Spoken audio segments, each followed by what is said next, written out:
Hello दोस्तों, नमस्कार।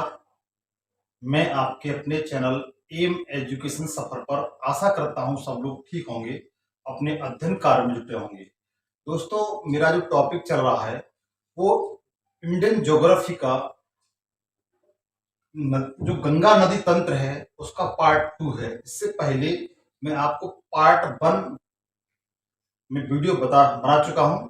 आज आप पार्ट 2 देखेंगे जिसमें गंगा नदी तंत्र खत्म हो जाएगा। देखिए मित्र, टॉपिक पढ़ाने से पहले आपसे आशा करता हूं कि आप मेरे चैनल को अधिक से अधिक शेयर करेंगे, सब्सक्राइब करेंगे, लाइक करेंगे, कमेंट्स करेंगे। तो देखिएगा, जो गंगा नदी तंत्र है, गंगा नदी तंत्र में आज आपको बताऊंगा। मैंने आपको बता दिया था उत्तराखंड से हमारी जो गंगा नदी है फर्स्ट वीडियो में, वह आपके उत्तर प्रदेश में बिजनौर जिले में प्रवेश कर गई थी। यहां तक मैंने आपको बता दिया था। आज आपको उत्तर प्रदेश के साथ साथ बिहार, झारखंड और पश्चिम बंगाल होते हुए ये नदी बंगाल की खाड़ी में जाकर गिरी है। जितना पूरा सिस्टम में बताऊंगा, इसके साथ साथ मैं आपको यह भी बताऊंगा कि इसकी दाई तरफ से कौन कौन सी नदियां आती हैं और बाई तरफ से कौन कौन सी आकर के नदियां इसमें अपना योगदान देती हैं, मतलब जल उसमें डालती हैं। तो आप आइए, आज मेरे साथ इसका और अध्ययन करिएगा। देखिए मित्र, मैंने आपको बता चुका था पहले आपको, जैसे जहां से गंगा निकली है इस तरीके से उत्तराखंड में इस तरीके से निकली हुई है। ये वाली जो भाग है, जो ये वाली शाखा है, इसे भागीरथी कहते हैं। क्या कहते हैं? भागीरथी। ये बता चुका हूं फर्स्ट वीडियो में। मोस्टली इसी को गंगा कहा जाता है। इसके बाद ये अलकनंदा है। अलकनंदा, ये कौन सी आपकी अलकनंदा है मित्र। ये जहां पर मिलती है उस स्थान को देवप्रयाग कहा जाता है। पंचप्रयाग है वो आपको बता चुका हूं। यहां से जो गंगा है वो इस तरीके से ऋषिकेश हरिद्वार, ऋषिकेश हरिद्वार होकर के यहां से उत्तर प्रदेश में बिजनौर में प्रवेश कर जाती है। किसमें प्रवेश कर जाती है मित्र? बिजनौर में प्रवेश कर जाती है। यहां पर आपका ऋषिकेश है।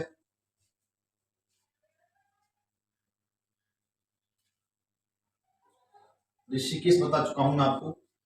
ये आपका हरिद्वार है। यह भी मित्र आपको बता चुका हूं कि हरिद्वार से ही आपकी जो गंगा नदी है वह मैदान में प्रवेश करती है। किसमें प्रवेश करती है? मैदान में प्रवेश करती है हरिद्वार से। उसके बाद उत्तर प्रदेश में जब प्रवेश करती है तो किस जिले में प्रवेश करती है? यह बिजनौर जिले में प्रवेश करती है। किसमें प्रवेश करती है मित्र? बिजनौर में। बिजनौर जिले में, यूपी, ये प्रवेश करती है यहां से। और यहां से यह नदी दक्षिण पूर्व की ओर टर्न करते हुए इस तरीके से बहती है। दक्षिण पूर्व की तरफ इस तरीके से टर्न करते हुए इस तरीके से बहती हुई आपके बिहार छत्तीसगढ़ में जाकर, बिहार झारखंड में जाकर के ये थोड़ा सा यू टर्न लेकर के इस तरीके से बंगाल की खाड़ी में जाकर के गिर जाती है। या कि बंगाल की खाड़ी।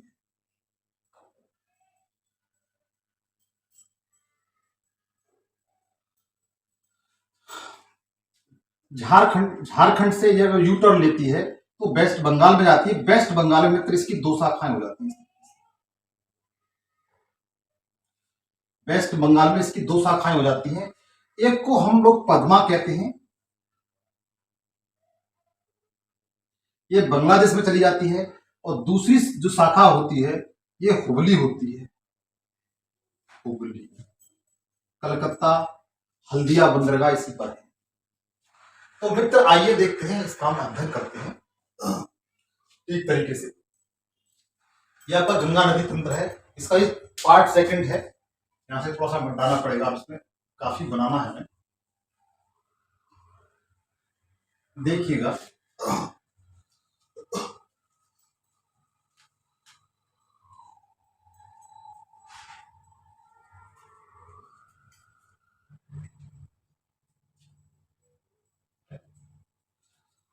इसके बाद मित्र इसका अध्ययन करेंगे तो उत्तराखंड से ही, उत्तराखंड में एक पर्वत श्रेणी है इस तरीके से, एक पर्वत श्रेणी है इस तरीके से, इसे दूधा टोली बोलते हैं। दूधा टोली क्या कहते हैं? दूधा टोली मित्र क्या कहते हैं? दूधा टोली कहते हैं। और ये उत्तराखंड के पौड़ी गढ़वाल जिले में है। गढ़वाल जिले में है उत्तराखंड की, इसके उत्तराखंड के पौड़ी गढ़वाल जिले में से एक दूधा टोली पर्वत चोटी है, पर्वत श्रेणी है, उससे एक नदी निकली है इस तरीके से, इससे एक ये नदी निकली है। और यह नदी आकर के कन्नौज में, कहां पर मित्र?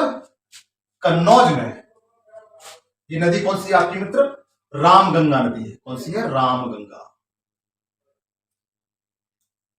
रामगंगा नदी कौन सी मित्र? ये रामगंगा नदी है। और ये कन्नौज के निकट, कहां पर? कन्नौज में, उत्तर प्रदेश के कन्नौज में यहां पर गंगा मिल जाती है। कहां मिल जाती है? कन्नौज में गंगा में इस तरीके से मिल जाती है। अर्थात रामगंगा नदी उत्तराखंड के दूधा टोली पर्वत जो श्रेणी है उससे निकल करके उत्तर प्रदेश के कन्नौज जिले में गंगा नदी में मिल जाती है। और दूधा टोली पर्वत श्रेणी उत्तराखंड के पौड़ी गढ़वाल जिले में है। देखिए मित्र, इसकी एक विशेषता और है, जो जिम कार्बेट पार्क है, यह नदी एक पार्क से होकर गुजरती है, जो राष्ट्रीय नेशनल लेवल का पार्क है, जिसे जिम कार्बेट, कौन सा? Jim Corbett, Jim Corbett National Park Uttarakhand में। कहां पर है? यूके में। अर्थात जो रामगंगा नदी है वह जिम कार्बेट नेशनल पार्क से होकर गुजरती है, और यह पार्क आपका उत्तराखंड में है। अर्थात रामगंगा नदी को, जो गंगा की बाएं तरफ की, क्योंकि मित्र इसका जल है वो इधर साइड बह रहा है, और इधर साइड हम मुंह करके देखेंगे तो ये हमारा जो हाथ है ये बायां हाथ है, तो बाएं तरफ से आकर वाली ये प्रथम नदी है। वैसे तो छोटी छोटी असंख्य नदियां आकर के मिलती हैं, लेकिन उनका इतना इंपोर्टेंस ही नहीं है, बट जो हमें मैप पे दर्शाया गया है उसके अकॉर्डिंग ये गंगा में बाईं ओर से मिलने वाली प्रथम नदी है। कौन सी नदी है? प्रथम नदी है। तो देखिएगा, इसके बाद दूसरी नदी देखिएगा, इसके बाद दूसरी नदी देखिए,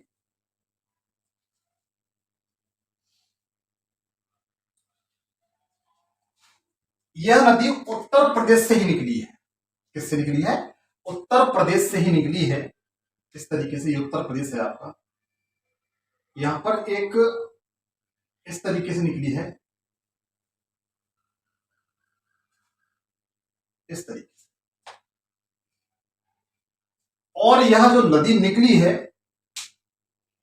वह फुल्लर झील से निकली है। किस झील से निकली है मित्र? फुल्लर झील से। फुल्लर झील है।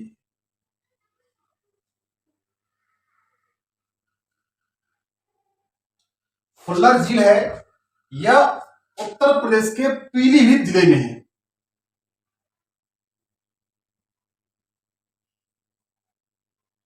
पीलीभीत जिला,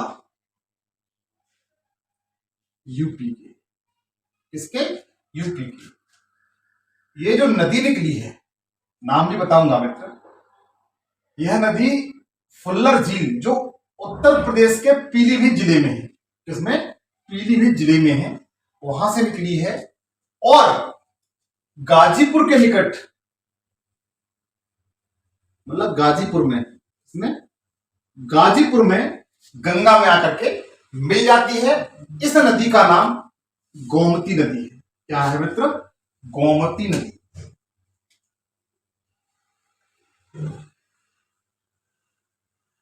गोमती नदी, इसका नाम क्या है?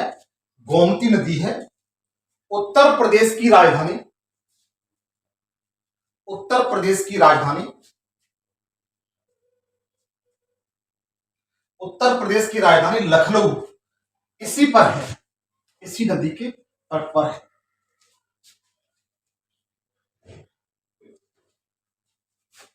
ये लखनऊ है, मान के चलते हैं ये लखनऊ है,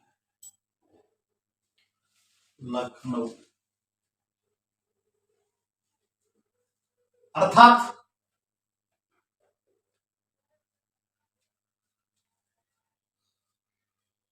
लखनऊ गोमती नदी के तट पर स्थित है और इसी के पास में यहां पर कानपुर है। क्या है? कानपुर।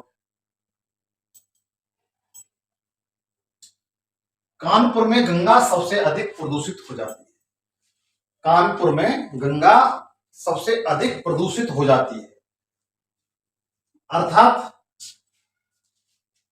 फुल्लर झील से पीलीभीत जिले में है, जो उत्तर प्रदेश के, वहां से गोमती नदी निकली है और उत्तर प्रदेश में गाजीपुर जिले में एक गंगा नदी में मिल जाती है।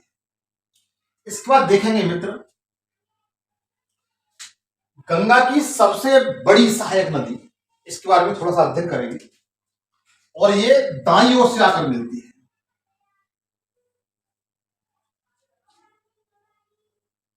ये, इसका नाम यमुना है। क्या मित्र? यमुना। यह गंगा नदी की सबसे बड़ी, सॉरी सबसे लंबी सहायक नदी है। यह गंगा नदी की सबसे लंबी सहायक नदी, जो दाईं तरफ से आकर के मिलती है और जिस जगह मिलती है उस स्थान का नाम प्रयागराज है। क्या है मित्र? प्रयागराज। इसे आप इलाहाबाद कह सकते हैं।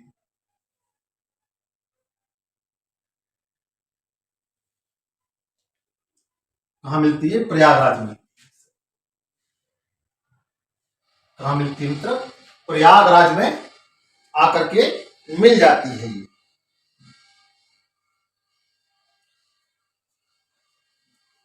अब इसकी भी देखिए, हालांकि यमुना की मैं सहायक नदी आपको बताऊंगा, आप चिंता ना करें। यमुना की सहायक नदी इसमें बताऊंगा, आप चिंता ना करें।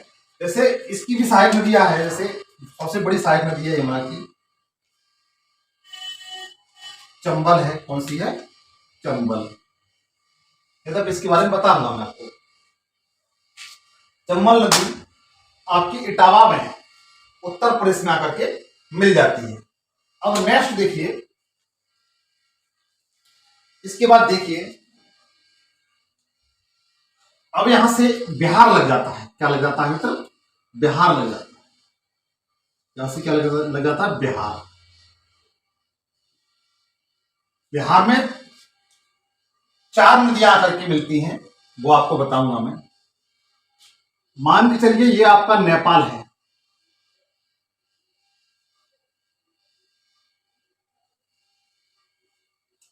कौन सा देश है? नेपाल। हालांकि बहुत बड़ा है, मैंने तो हालांकि वैसे ही बना दिया है। ये आपका नेपाल है।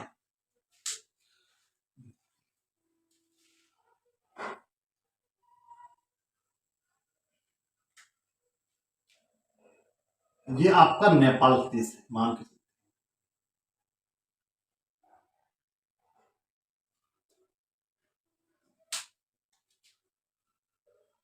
नेपाल। मित्र, नेपाल से ऊपर एक ग्लेशियर है जो चीन में है। कहां पर है? चीन में है। जो चीन में है एक ग्लेशियर है।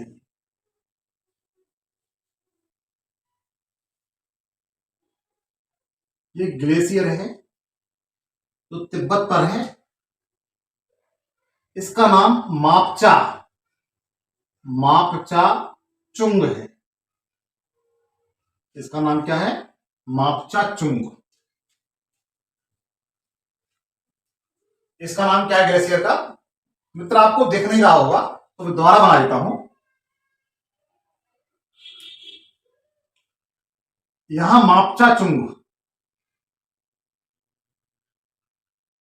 एक ग्लेशियर है, हिमनद है।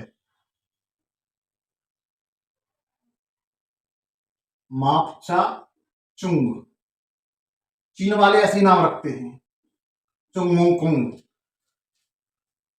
यहां से एक नदी निकली है, यहां से एक नदी निकली है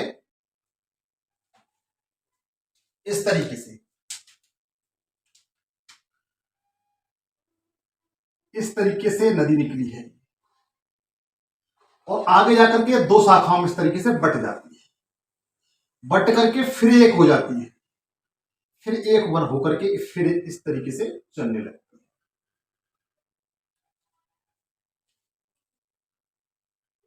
इस तरीके से आप देखेंगे नेपाल में इसे कर्णाली नदी कहते हैं। क्या कहते हैं? कर्णाली नदी कहते हैं। क्या कहते हैं? कर्णाली नदी कहते हैं। नेपाल में इस नदी को क्या कहते हैं? कर्णाली, कर्णाली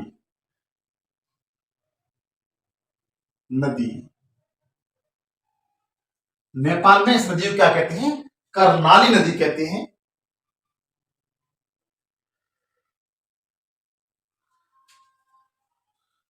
और इसकी एक ये शाखा है, इसे कोरयार बोलते हैं। क्या कहते हैं? कोरयार,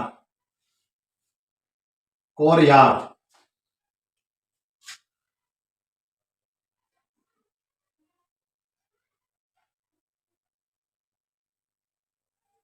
इस शाखा को क्या कहते हैं?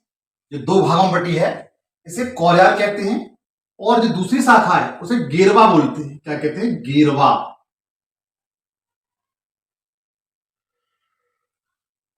इसे गेरवा बोलते हैं। जब ये नदी दोनों जगह मिल जाती है, जब ये नदी दोनों जगह यहां मिल जाती है तब इसे घाघरा नदी बोलते हैं। क्या कहते हैं? घाघरा। क्या कहते हैं मित्र? घाघरा नदी कहते हैं। इसे सरयू भी कहा जाता है, इसको सरयू नदी भी कहा जाता है। जैसे हालांकि बोर्ड पे मैंने इस तरह दिखाया गया, ये उत्तर प्रदेश में भी होकर के बहती है,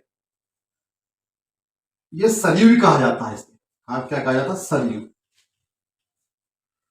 प्रसिद्ध अयोध्या नगर कौन सा? अयोध्या है, वो इसी नदी के ऊपर है, सरयू नदी के तट पे है। अयोध्या है वो सरयू नदी के तट पे है। घाघरा को सरयू कहते हैं कुछ स्थान पर। और यह नदी छपरा के निकट, कहां पर? छपरा।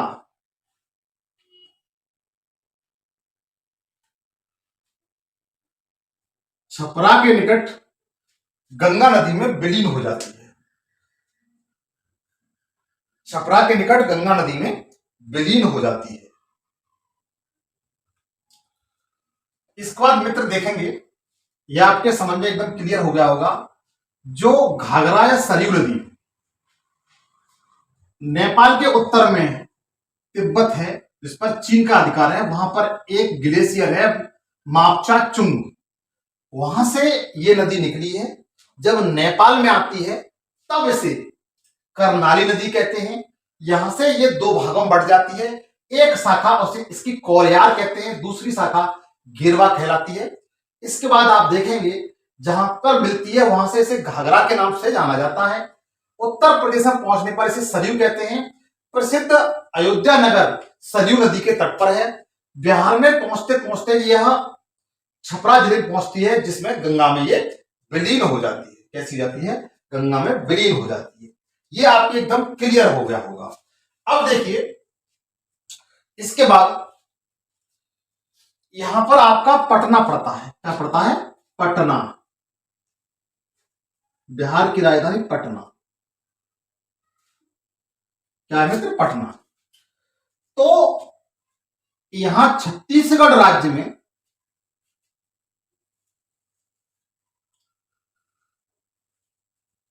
मेकाल पर्वत श्रेणी है। कौन सी है मित्र? मेकाल। हालांकि ये बता चुका हूं। यहां पर इसके उत्तर में ये अमरकंटक है। क्या है? अमरकंटक। अमरकंटक। अमरकंटक से कई नदियां निकली हैं, जिसमें एक नदी है आपकी सोन नदी।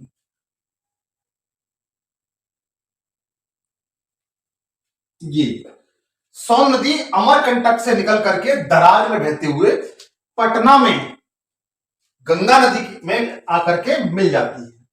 बिहार के पटना में गंगा नदी में आकर के मिल जाती है। यह नदी सोन नदी कहलाती है। कैसी नदी है? सोन नदी है। कैसी नदी है मित्र? सोन नदी है। गंगा के दाहिने तरफ से मिलने वाली यह दूसरी सबसे बड़ी नदी है। गंगा के दाहिने तरफ से मिलने वाली यह दूसरी सबसे बड़ी नदी है। पहली नदी आपकी यमुना नदी है जो सबसे लंबी है। दूसरी सबसे लंबी नदी कौन सी है? आपकी सोन नदी है। कौन सी है? सोन नदी है। मित्र, एक क्वेश्चन, एक पॉइंट आपको हमेशा कंफ्यूज करता होगा नदियों के बारे में। सबसे लंबी नदी और सबसे बड़ी नदी। सबसे लंबी नदी वह नदी होती है सबसे लंबी होती है। सबसे बड़ी नदी वह होती है जो सबसे ज्यादा सबसे अधिक जल लेकर आकर के उसमें समाहित करती है। जैसे अगर क्वेश्चन आता है कि गंगा की सबसे लंबी नदी कौन सी है, तो आप ऑप्शन के अनुसार बता सकते हैं यमुना नदी। और यदि यमुना नदी नहीं है तो सोन नदी बता सकते हैं। अगर क्वेश्चन आपका हुआ कि यमुना की सबसे बड़ी नदी कौन सी है, तो आप बताते हैं घाघरा नदी है। कौन सी? घाघरा नदी है जो गंगा की सबसे बड़ी नदी है, जो सबसे अधिक जल ला करके इसमें समाहित कर देती है।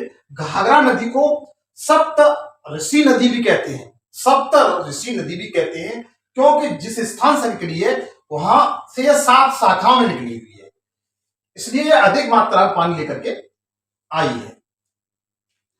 फिर उसके बाद देखिए मित्र,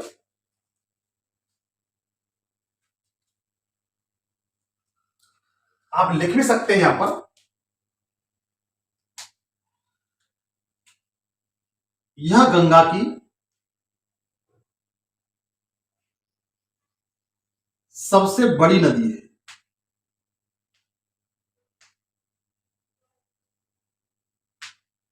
सबसे अधिक जल लेकर के आती है गंगा में। उसके बाद मित्र देखिए,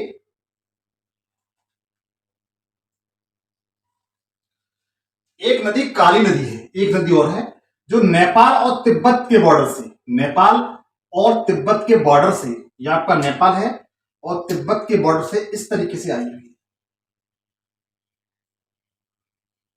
इस तरीके से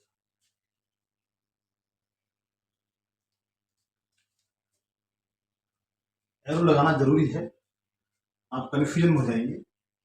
ये कहां से निकली है? नेपाल और तिब्बत बॉर्डर से।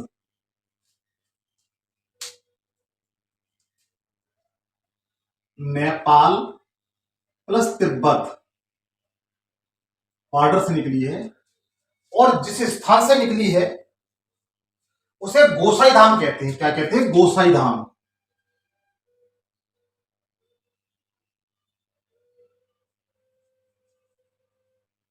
कहां से निकली है? ये गोसाई धाम से निकली है। यह नदी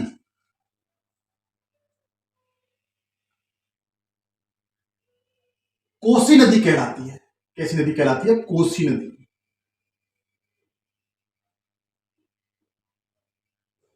ये कौन सी नदी है मित्र? कोसी नदी है।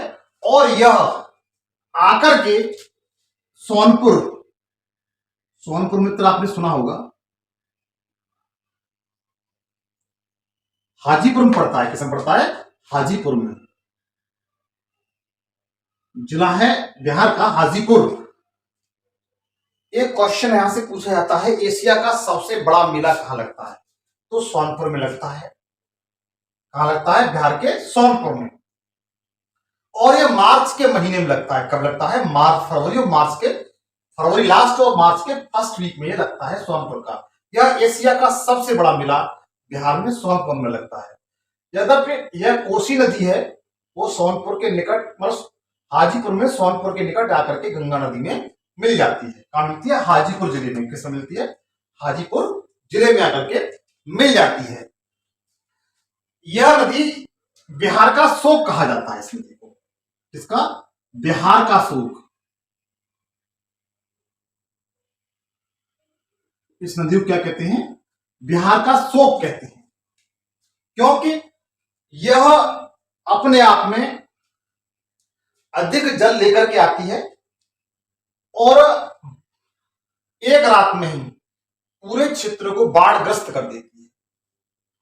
ऐसा पता चलता है शाम को आदमी सो रहा है अपनी चारपाई बिछा करके, और रात रात में पता चला तो उसकी चारपाई शायद वो इस नदी के बाढ़ के पानी से बाहर चला गया। इसलिए इसे बिहार का शोक कहा जाता है।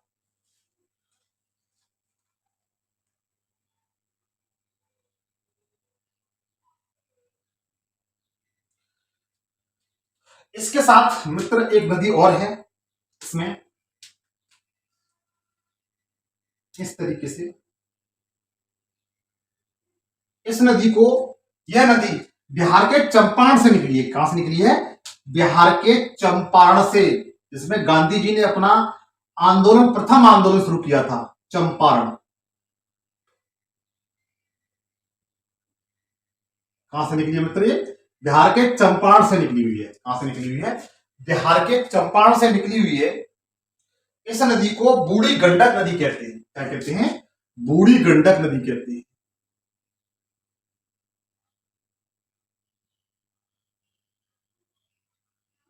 कौन सी नदी है मित्र? बूढ़ी गंडक नदी है। तो मित्र आप सीरीज भी याद कर सकते हैं, पूर्व से पश्चिम, पश्चिम से पूर्व, बूढ़ी गंडक। सबसे पहले कोसी, बूढ़ी गंडक, घाघरा, गोमती, रामगंगा। इस तरीके से इसका क्रम भी याद कर सकते हैं। कभी कभी क्रम भी पूछ लिया जाता है इसका।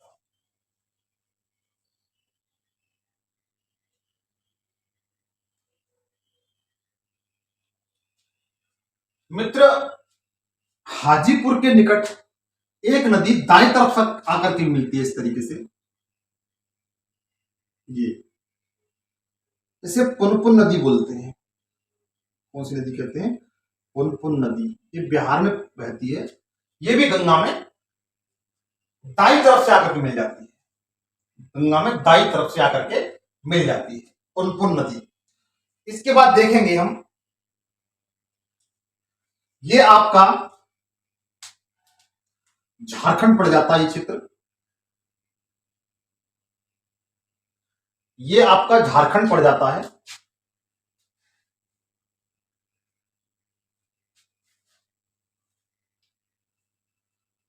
ये आपका झारखंड है।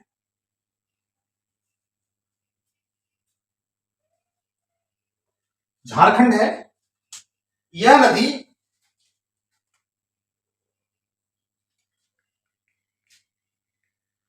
ये पहाड़ियां हैं, इन्हें महेंद्रगिरी की पहाड़ी कहते हैं।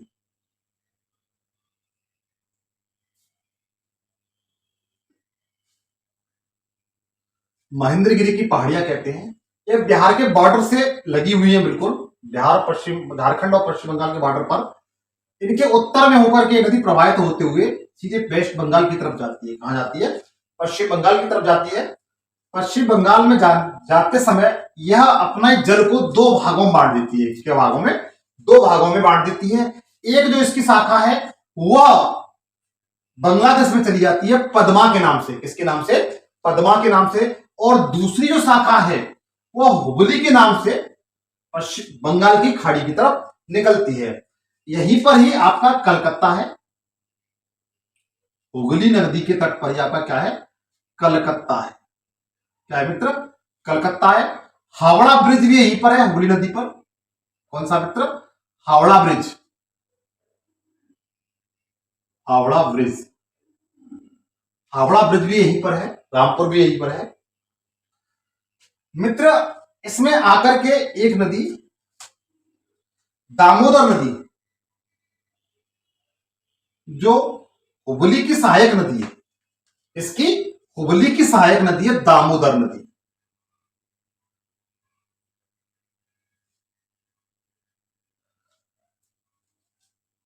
हुबली की सहायक नदी दामोदर नदी इसके दाएं तट पर आकर के मिल जाती है। यद्यपि एक नदी और है बराक नदी, एक नदी और है बराकर नदी। इस तरीके से यह आपकी बराकर नदी है। कौन सी? बराकर नदी है। बराकर नदी दामोदर की सहायक नदी है। किसकी? दामोदर की सहायक नदी है। और ये झारखंड में होते हुए आपके वेस्ट बंगाल में हुबली नदी में आकर के मिल जाती है। तो मित्र, ये मैंने आज आपको गंगा नदी तंत्र खत्म करा दिया है। अगला जो मेरा टॉपिक होगा वह होगा यमुना नदी, यमुना नदी तंत्र। आप मित्र इसे एक दो बार अध्ययन करिए। मैं जानता हूं जिस तरीके से मैंने बताया है, एक पॉइंट बताया है, कहां मिलती है, कहां से निकली है, शहर कौन कौन से बसे हुए हैं, आप इसके अकॉर्डिंग इसका अध्ययन कर लेंगे तो मुझे विश्वास है यहां से क्वेश्चन आपका कोई बाहर नहीं जाएगा। आज के लिए इतना ही, धन्यवाद। लेकिन जाने से पहले आपसे एक बात कहना फिर चाहता हूं मैं कि आप मेरे चैनल को अधिक से अधिक शेयर करिए, सब्सक्राइब करिए, लाइक करिए, कमेंट्स करिए। आज के लिए इतना ही। जय हिंद, जय भारत।